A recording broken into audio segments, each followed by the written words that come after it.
Hello, everyone. Welcome to this week's Blonde Intelligence. This week we have a special guest. We have Miss Khadija Spear from Trinidad, now Atlanta transplant.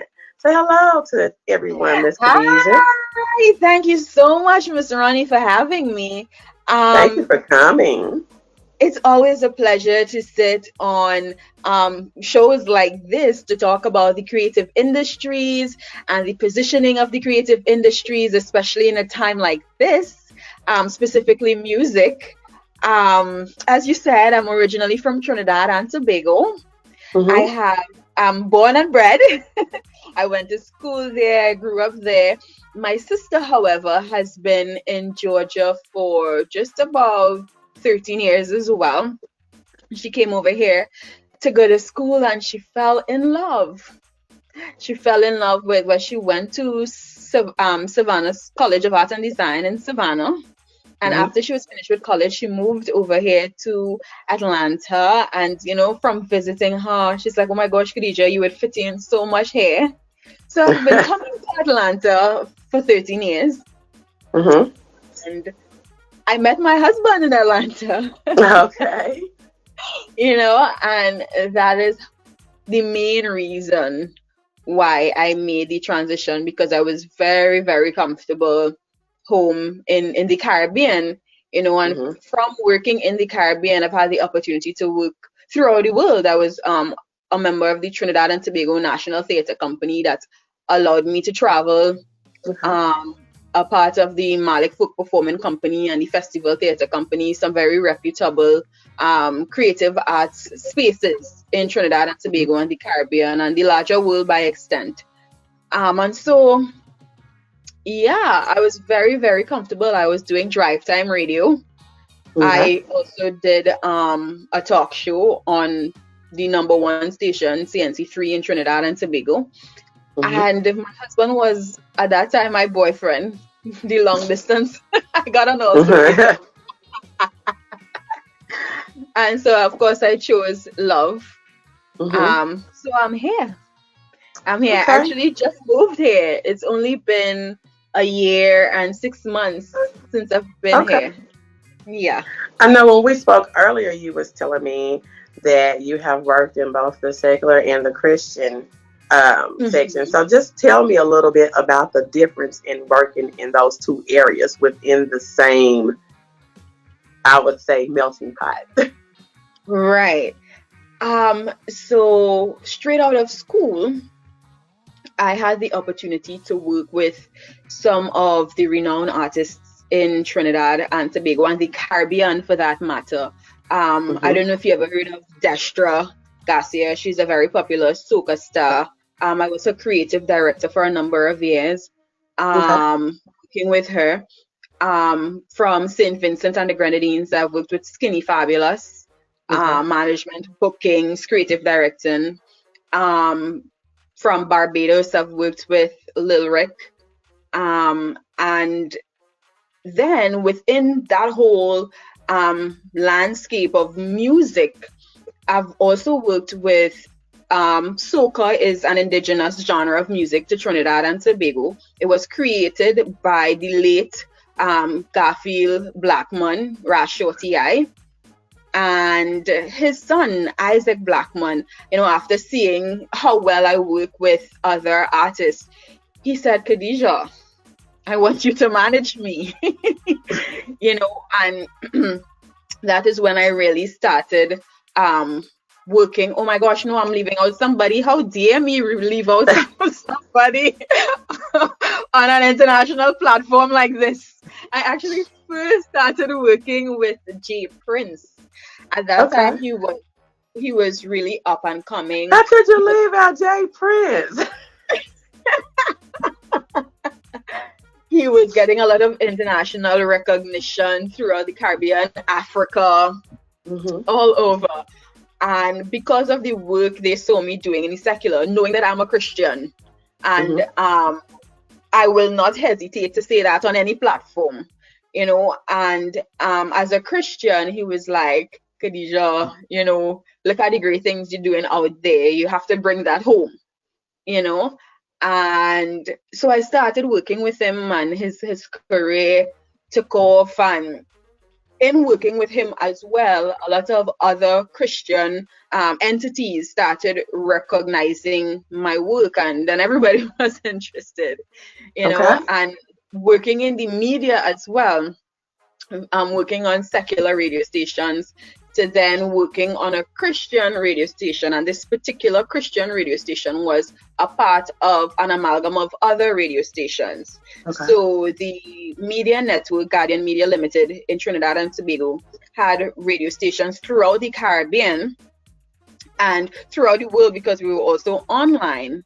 And in doing so, working on Sky 99.5 FM also, and that being a part of Guardian Media enabled me to work on the secular stations as well, such as 105.1 and Slam. And to be quite honest, because of my position on the both sides, it was a seamless integration, because most of the same principles applied in terms of management, in terms of Advertise with Blonde Intelligence, where our listeners experience exquisite cranial repertoire. Blonde Intelligence is a new podcast and video channel featuring entertainment, musical artists, producers, entrepreneurs, as well as discussions on social topics, making the Blonde Intelligence platform suitable for a wide variety of product ad types. Video, Instagram TV, YouTube, and links shared to all Blonde Intelligence social media pages and select group networking platforms. This creates a collective base of over 50,000 potential sets of eyes on your product or service. Each sponsored ad will feature on both the podcast and video platforms. Sponsors have the choice of either a voice ad or audio-video ad, with 3 options for placements. Create a win-win business partnership by advertising with Blonde Intelligence. In terms of understanding your niche market and appealing to those markets, it was a balancing act for me, for sure. But so tell me this. In terms of saying, okay, this is a huge difference. There's only one thing that I can say was a huge difference, and it's in terms of corporate response. And corporate response is that most corporate entities do not like to align with religious organizations, right? So while I would get a lot of endorsements for the secular artists, it was a bit more challenging to get endorsements for the gospel artists. And believe it or not, while both, let's say, Isaac Blackman and Skinny Fabulous have similar level of talent, people will quicker go, the corporate entities will quicker go for Skinny Fabulous because he has a world alignment and not a religious alignment. And so they felt like that his audience would be bigger. So yes, that was a major part of it. So that was challenging. Okay. That was very challenging. Even with media, it's only, I would say, like 3 years into being actively in the media, being actively doing drive time radio, that I actually saw corporate entities understanding that yes, there is a market that is interested in your product or your services from the Christian community. And that is when I started seeing a turnaround in their response to coming on board with some of our initiatives. And I also saw where a lot of entities were buying into individuals. So for example, for my show, one of the biggest telecommunications services in Trinidad and Tobago, TSTT, they bought into me as an individual. So I had to do a special feature for them on the show and all of that. That is where they spent their money. in terms of me producing something that they specifically want to align themselves to. So So tell yeah. me this. Mm-hmm. With being in radio Mm-hmm. and have been in artist management, which one Mm-hmm. did you find the most fulfilling? Which one the most challenging? And the one that you feel like that you have to exert more personality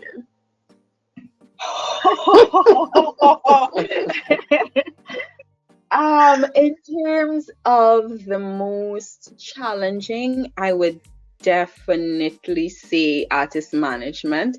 Thank God, thank Jesus, praise Him, that all the artists, even the secular ones that I've worked with over the years, have been wonderful individuals, in? wonderful people. Good. So I didn't have to deal with, artists who are married having groupies and, all those strange things that a lot of artists you hear about on the tabloids and stuff. Thank God I didn't have to deal with things like that. And there were artists who believed in themselves and their product. So it was particularly easy working with them as the talent. But in Okay. terms of finding gigs specifically for the Christian artist, unless it's a Christian event, I would have to sell very hard. And Mm-hmm. that was challenging. But to look back and see some of the grounds we've covered, um, I look back and I say, wow, I did that. We did that. So for example, just to give you an example, I don't know if you ever heard of Carnival. Mm-hmm. It's a massive Trinidad and Tobago is the mecca of Carnival. And while Isaac Blackman's father was the creator of the genre of music that fuels Carnival, he's also the inventor of the alternative, which is Jamu. So when he gave his life to Christ, he decided, well, I can no longer sing soca that feeds into the bacchanalia that is associated with Carnival. And now I have to make a similar genre of music that is dedicated to God. And this is how he came up with Jamu, which stands for Jehovah Music. So even though, everybody knew who Isaac Blackman is, right? They still just only associated him with Christianity. And I was able to get him into one of the major carnival shows for an entire season, Okay. you know. So I got the producers to respect him as the son of the inventor of this genre of music that fuels your show. So where he is concerned, I was able to use the leverage of his positioning, and he is to Trinidad and Tobago, his family is to Trinidad and Tobago what the Malis are to Jamaica, Okay. right? And I was able to use that as leverage to market him in unconventional spaces for Christian artists, right? I mean, he's traveled the globe, Asia, Africa, throughout the Caribbean, Europe, the UK, and yeah, so while it was challenging, it was also very fulfilling to see that we could make these headways within the sphere of the creative industries. I love media. Okay. You see what you're doing there? That is usually where I am. So, Well, so I started off as a communications major, and right. with I say this a lot, but due to circumstances, so Okay. I changed to psychology, then to sociology, and I went on and got a master's in counseling, Mm-hmm. and then I got a master's in education and a PhD. Mm-hmm. And with COVID, I decided that I wanted to do what I wanted to do, which Right. was back to the beginning, Right. communication. So Right. I was actually helping a friend of mine start her podcast because that's what she wanted to do. And I was like, would you be mad if I did my own podcast? Because no, this is something that I always wanted to do. I said, you're taking it from a different angle or whatever. And she was like, no, no. So I like doing it because I'm able to interact with different people within the Yes. industry from Yes. different facets of the industry, not always Yes. just being an independent artist or even an established artist. You know, Yes. if you write, if you want to get into film, if you're doing this, if you're an entrepreneur, if you're branding yourself this way. I mean, Yes. I want to be able to talk to everybody. So even with some of the artists that I did, I did a interview with a band out of Sydney, Australia, Mm-hmm. and that way they were a new band starting out together. They could be Mm-hmm. introduced here in the United States, and then I Mm-hmm. could be introduced there in Sydney, Australia. So it's building relationships, but Yes. also getting information from different professionals. The National Beat Battle Association League Producer Beat Battle Competition streams live November 2020 on all major platforms. To share Yes. with other people, because Yes. sometimes people are too afraid to admit that they don't know or that they're Yes. making mistakes. And Yes. so if they could see that, oh, I didn't know that. And you Mm-hmm. never didn't even have to embarrass yourself to Mm-hmm. even get the Mm-hmm. information. So that's the Mm-hmm. reason why I try to talk to people and get their perspective and what they do in the industry, because you never know who's listening and who you're helping. Because a lot of times people are afraid to raise their hand and say, hey, I don't understand. Yes. Yes. True. And so being in love with media. My first my first media experience, I was at an event, Mm-hmm. and I was walking in front of and it was live on national TV. And when I was passing in front of the area where the announcers were, at least where the announcer was supposed to be, Mm-hmm. apparently the announcer had an emergency. And at that time, I knew the director. And I And you just became passed. the new announcer. Did he get mad at you? So I passed on the direct, and I was like, "Hi, Eric." And he was like, "That is the smile I need right now. Come here, Caddy." And I'm like, "Come for what?" Because we got a job for you. And he was like, "Okay, the show was supposed to start like 15 minutes ago. I need you to introduce the show. I need you to just hold on the fort until the announcer came." The announcer never came. The announcer never That's why I'm came. saying, did he get mad at you? Did he see that you were doing his job and decided, well, I'm going to leave? Or was it really an emergency and he had to go? No, it was really an emergency. Oh, okay. Thought it might have been a little But hate there. no. It was really an Oh, okay. But it was emergency. good that you was there and that you was connected and was Yeah, able to help. yeah. And it was like I've been doing it all my life. When he said action, I just dove right in. I mean, being an actress, I think that helped because Okay. it was just like another character to present. Okay. And then from there, um, another person who I know through the music industry, Peter C, he was like, "Khadija, I need you to come on Synergy TV. I need you. We need to revamp Synergy Sundays. You could do your Christian programming and you could help me produce some of the other shows." And from this one event, right? And then I ended up on radio. While it was secular radio, it was still like a doorway in, and the rest is history. The rest Okay, is so tell me history. this. Do you feel that because you're a woman, that Hmm. people try to take advantage of you in the media? To be quite honest, no, Okay. no. So I you don't know feel like what that it is. you came onto an even playing field based on your merit, that you was already Yes, established. Okay, so yes. what advice would you give to, I would say, a younger woman that was in your position? What advice would you give to her trying to walk in your footsteps?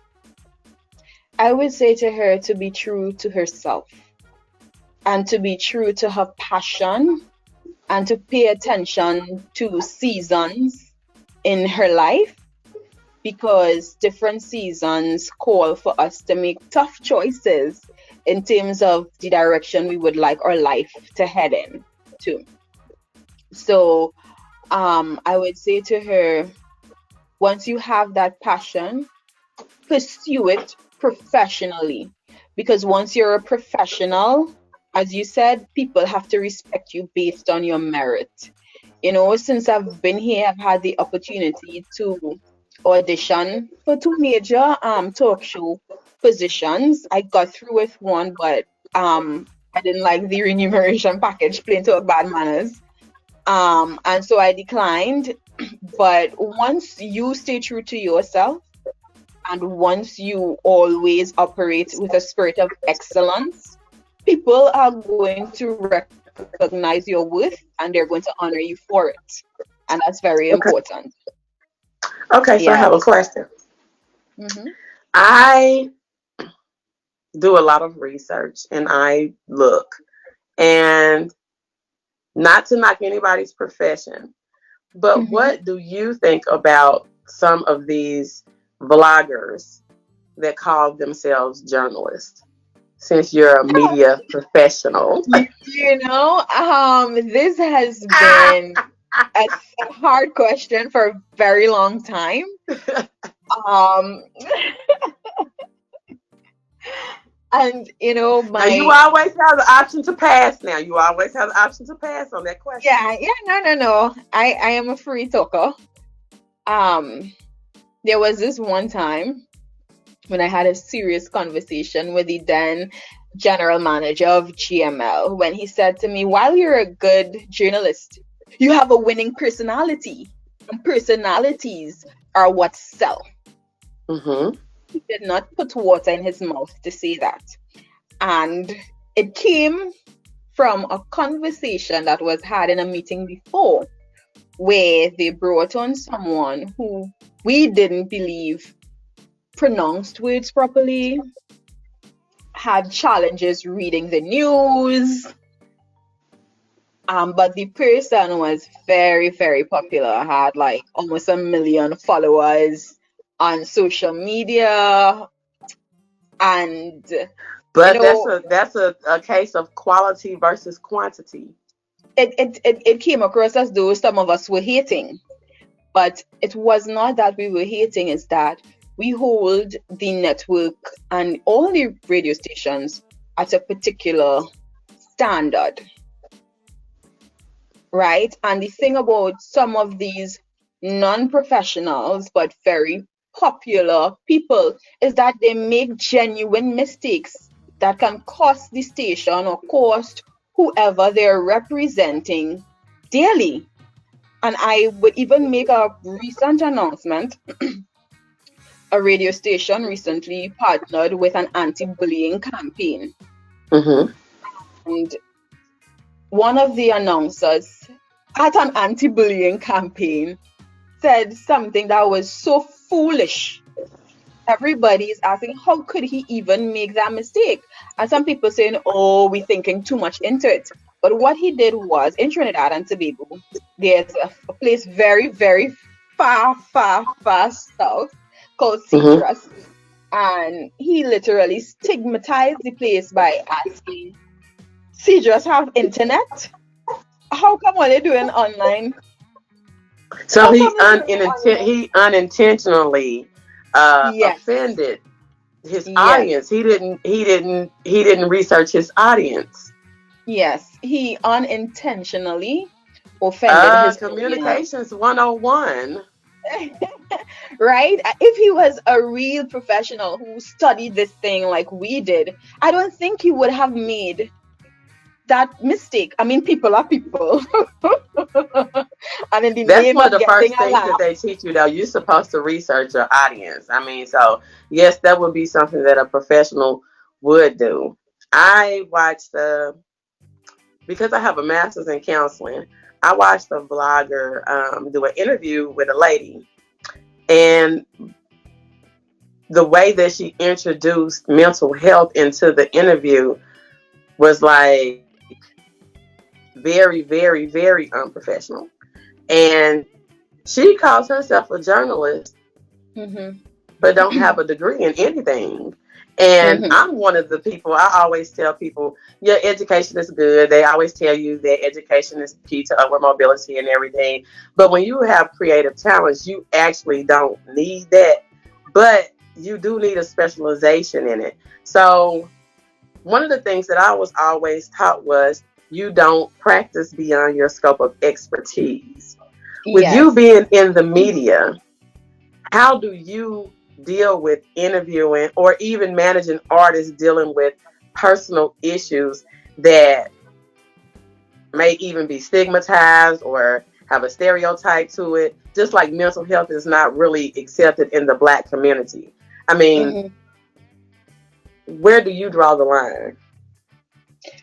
Okay, so with a couple of the artists, it has always been strictly professional. Like with two of them, I've never even met their spouses, Mm-hmm. right? So in situations like that, I will just offer distant advice if I see or hear about a personal issue that they're experiencing. I will offer distant advice. But for those that I work with who are very close, my mother is also she's a psychologist, and quickly I offer, would you like to speak to my mom, or would you like my mom to refer you to someone else if you think it's too close for comfort? Because you're not going to practice beyond your scope of expertise. Yeah, because I am not going to practice beyond my scope of expertise. And sometimes, even if you offer advice as a friend, sometimes that advice might come back to bite you because of how easily people now are offended, and what your perspective is might be very much contrary to what the other person believes. So I always believe in, as you say, operating within your scope of expertise and referring. I'm a functionalist sociologist, right? Yes. I believe everyone, yes, I did sociology too, girl. I started with psychology and actually switched over into the arts fully. And my mom is the opposite. She I wish wanted I to do had the a. arts. She wanted to do the arts, and she ended up in psychology and sociology and social work and all that good stuff. It actually all works together. I mean, because Yeah. you have to have some working knowledge of that part to even be Mm-hmm. able to be great in the other part. I mean, because if you don't know how to communicate and you don't know True. how to be empathetic or Mm-hmm. read body language of other people, then in media, there's not much room for success if you can't do those things. Exactly. So, I believe everyone has their place and their role. And so I allow people to operate and function in their role. I could remember one time one of my artist spouse, she said to me, "Oh my gosh, you're so linear, so matter of fact, so logical, so rational."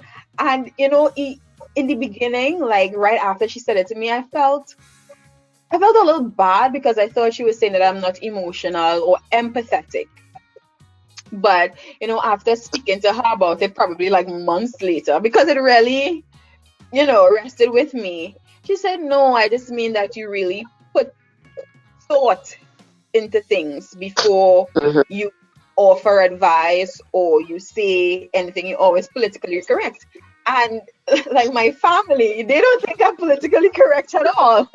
So, so it's actually testament to how I deal with people on a professional basis compared to within my personal life, you know? Okay. So, Okay. yeah. Well, I thank you for coming. Is there anything or any new projects or anything that we need to look forward to from you?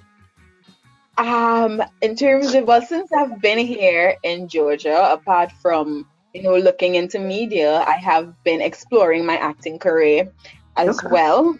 So there are definitely some projects there to look forward to. If people are interested, they can follow me on my social media. It's Khadija Glasgow.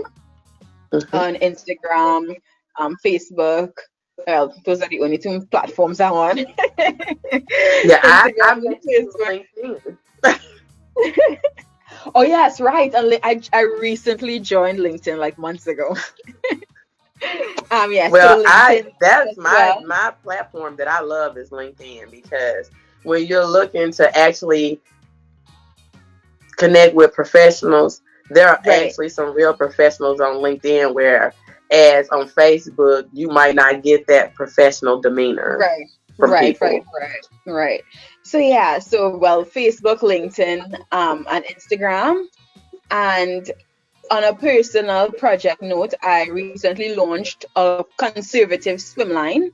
Okay. It is for women who prefer to remain covered while swimming in the pool or the beach, lounging at the resort. It's All called right. Cicely Swimline, Okay. Cicily Swimline, so people can check it out. Also on Facebook and Instagram. We're in some stores in Trinidad and throughout the Caribbean. And we are also on an online store. I am so embarrassed right now that I don't even remember the online store here. But we're also on Amazon. Okay. We're on Amazon and Etsy.